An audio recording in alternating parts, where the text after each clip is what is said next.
Jadi pas gua nonton Kick Andy nih, episode terbaru, gua itu menyaksikan ada satu hal penting gitu yang sangat mengganggu gua, yaitu ketika Anies Baswedan kebingungan jawab pertanyaan Andi Noya soal apakah dia bakal melanjutkan IKN atau enggak kalau nanti nih terpilih jadi presiden.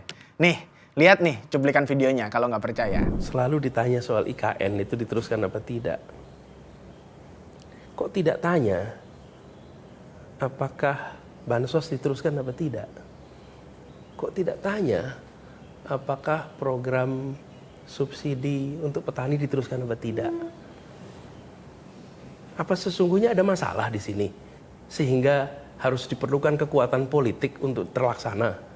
Dan sesuatu yang baik itu kan tidak perlu kekuatan politik, ya semuanya pasti akan jalan, Bang. Seperti yang kalian lihat tadi, ciri khas Anies banget kan jawabnya itu muter-muter. Malahan dia itu cenderung mengesankan IKN adalah proyek yang bermasalah sehingga perlu backing politik. Loh. Apa ini maksudnya Bung Anies? Halo dulur, gue Ahsan.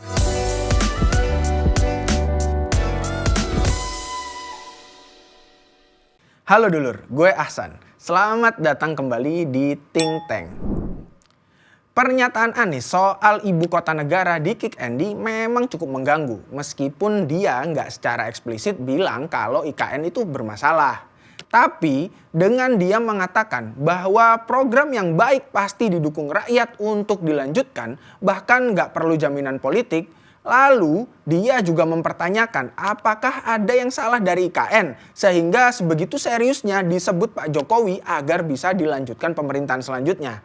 Menurut gue nih, itu pernyataan Anies itu kayak upaya menggiring opini publik buat menolak ibu kota negara. Jadi gini nih Bung Anies, IKN yang Anda tengarai ada masalah tersebut ternyata menurut survei-survei itu diterima kok sama masyarakat.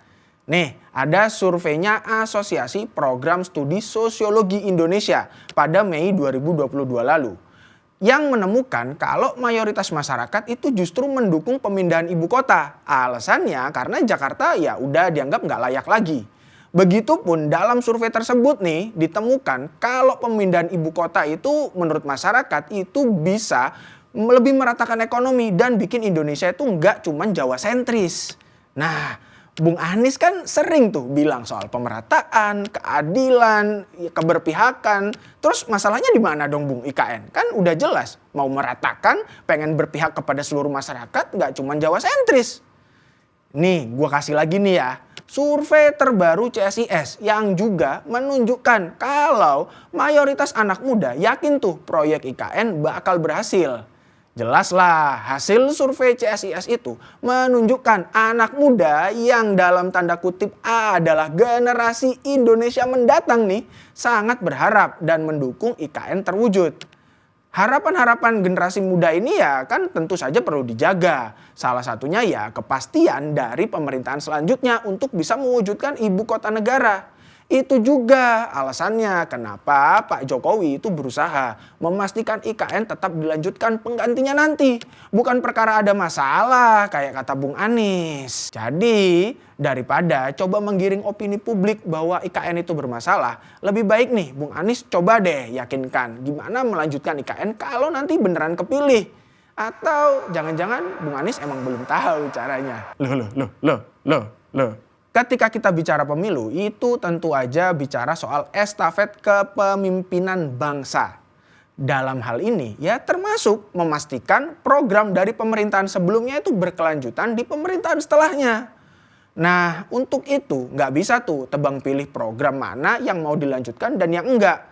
Apalagi milihnya nih cuman berdasarkan asumsi aja, dugaan. Oke lah, kalau Bung Anies ini emang ngomong bakal melanjutkan program bansos yang emang udah baik di era pemerintahan Jokowi. Ya bagus kalau itu. Tapi kan ya nggak bisa tuh terus kemudian Bung Anies itu nggak melanjutkan ibu kota negara. Cuman berdasarkan dugaan semata kalau ibu kota negara proyeknya itu buruk. Padahal kan proyek ibu kota negara itu udah disahin undang-undang dan diterima masyarakat secara luas kayak kata survei-survei tadi. Gua ibaratin nih ya. Kalau Bung Anies kayak begitu ya kayak orang yang udah mau naik gunung nih. Udah dibekali nih sama orang tuanya. Dibeliin camping, dibeliin tenda kan, dibeliin apalah perlengkapan yang lengkap. Tapi malah perlengkapannya itu dibuang. Cuma gara-gara nggak srek nih sama mereknya. Dan menduga kualitasnya itu jelek. Akhirnya ya nggak jadi tuh naik gunung. Nggak jadi sampai puncak.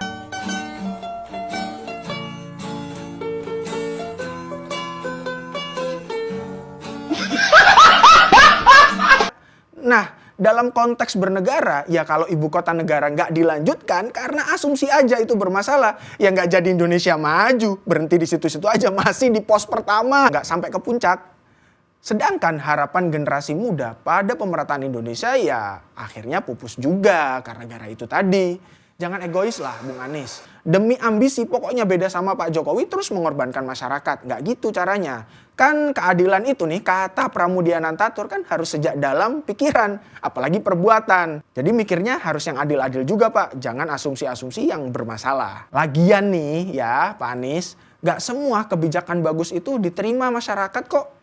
Contohnya yang gue contohin nih, pembangunan Palaparing alias infrastruktur langit yang dulu banyak dikritisi tuh sama masyarakat. Padahal ya bagus kan sebenarnya buat bikin komunikasi internet di Indonesia lebih bagus dan lebih kenceng nih sampai masa depan. Merata semua orang dari Sabang sampai Merauke, dari Pulau Rote ya kan sampai mana-mana itu bisa dapat akses internet. Tapi ya emang dikritisi. Kan kritik dengan hal yang bermanfaat itu soal lain. Dan kemudian terbukti juga kan program itu nih baru-baru aja dilanjutkan dengan peluncuran satelit Satria 1. Indonesia punya satelit baru loh. Nah di sini nih makanya gue mau nekenin. Kalau kebijakan yang pasti diterima masyarakat itu namanya kebijakan populis. Jadi bukan kebijakan yang pasti bermanfaat. Gue pikir nih Bung Anies perlulah bisa membedakan antara kebijakan baik dan bermanfaat dengan kebijakan populis. Menurut gue dari sini akhirnya ini kelihatan kalau Bung Anies ya emang pengennya yang populis-populis aja, bukan di kualitas kebijakannya. Sementara menurut gue ini berbahaya bagi Indonesia. Soalnya ukuran kebijakan cuma diterima atau enggak sama masyarakat, bukan soal manfaatnya. Nah kalau gitu mah semua presiden suruh aja nih, cuman bagi-bagi BLT, bangun masjid, ya udah pasti diterima mayoritas umat Islam kok. Bukan soal manfaatnya kan? Padahal nih menurut gua sebenarnya kan yang membedakan presiden dari masyarakat kebanyakan itu kan karena dia dianggap nih mampu, bisa mikir dan melaksanakan kebijakan yang bermanfaat bagi negara dan kemudian ya bermanfaat bagi masyarakat. Bukan cuman mikir ini bakal diterima masyarakat atau enggak. Yang justru kemampuan itulah yang akhirnya membedakan dia dari masyarakat kebanyakan. Karena nggak semua masyarakat bisa melakukan itu. Gitu loh. Jadi kalau mau jadi capres ya bedain dulu nih mana kebijakan populis, mana kebijakan yang bermanfaat. Dan IKN itu sudah jelas bermanfaat dan diterima masyarakat. Nggak perlu diduga-duga, nggak perlu diasumsikan. Nggak perlu tuh ngomong kalau ini bermasalah makanya Pak Jokowi pengen dilanjutkan. Pak Jokowi pengen dilanjutkan ya demi masyarakat kok. Yuk, bisa yuk Bung Anies. Bye-bye.